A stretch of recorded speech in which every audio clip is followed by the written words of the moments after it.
Hello, this is Taejung Kim from Team TREDOS, and we will be presenting our final presentation for ML4ME. Our project was traffic lane detection for edge cases using LiDAR intensity clustering and interpolation. Before we get started, can you guys see traffic lanes here?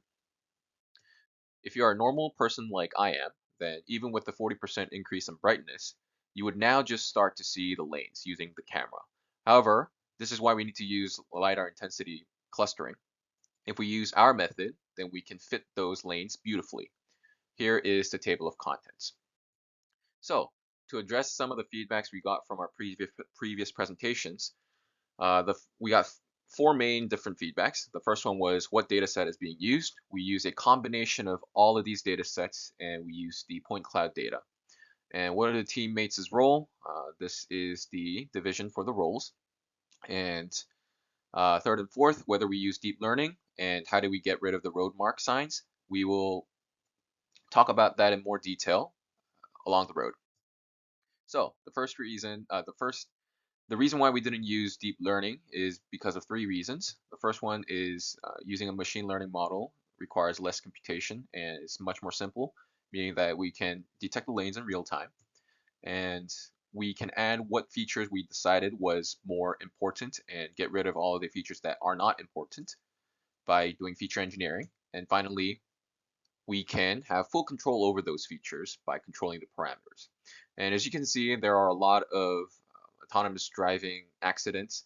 And the problem with using deep learning is that it is a black box. And so if there is an accident like this, and if it happened because of a faulty lane detection, we really don't understand what caused it, which is why we thought that machine learning is a much better approach. So we'll talk about the process. To start off, we had ransack, and we started off with ransack to get rid of all the hills and changes in terrain besides the roadside. And by doing so, and pre-processing by the z-axis, we were able to only obtain the road information. And from there, we wanted to make sure that uh, we can filter out all of the traffic lanes. And we did that by using intensity thresholding. But as we can see, this is the middle of the car. Behind the car, we can get the intensity to threshold very well, but in front of the car, it is not working as well. And so the method that we first wanted to use was Otsu's thresholding, but this didn't work as planned because Otsu's thresholding requires two very apparent peaks. But in this situation, there were just way too many data points on the road, and it wasn't as apparent to get rid of and threshold using this method.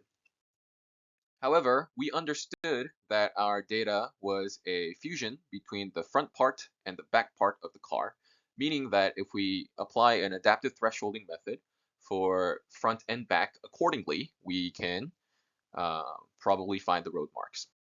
And so that's exactly what we did. And as you can see, the intensity for the front and the back were different. And by multiplying multiplying those values to the hyperparameters, we were able to obtain a road mark sign and using the point cloud. So we saw that this road mark sign works very well under any condition, and we were able to even do very well in urban areas where there are a lot of road mark signs. And after applying those adaptive thresholding method, we need to cluster the lanes. So we need to know if this one was the first one, second, third, fourth, fifth, sixth lane. And we decided to do that by using a scaled DB scan. So what we did was compress this data by the x-axis, leaving the y unchanged. And so all of these values would cluster into one. And we would use DB scan to cluster them and figured out which lane, which cluster corresponds to which lane. And then after doing so, this is the results that we got. We see a lot of random values, random lanes generated, and this was dealt with by using a linear fit, first of all, and then using a direction angle filtering. So we would find the angle of the directions for each of them, And for anything that would deviate from the median too much, in this case is 1.52 degrees, then we'd get rid of all of them and we'd obtain this data. And finally, since we know that the road marks had a specified constant lane spacing, if we had situations like this where the lane spacing is a little too slim, then since we know that these two distances are way too close to each other, we can add that filter and get rid of those lanes as well. And finally, there are cases where we are just going in a straight lane path, but there are cases where we are also curving. So we would first fit it using a linear line first, and then we would fit it using a circle. And we would use a sum of squared errors to see which one works better. And so for the top one, we would do a linear and a circle and use SSC and saw that linear was a better model. So this is the results that we got. And for the bottom part, we saw obviously the circle fits better. So this is the results that we got. So we'll take a look at more of the results and talk about future improvements. So this is case one where we are driving in the night. And as you can see, it's pitch black. We can't see anything, but using our method, we can see that the lanes are being properly generated. For case two, corner driving, so instead of using a linear fit, we also implemented the circular fit so that we can mimic the twist and turns.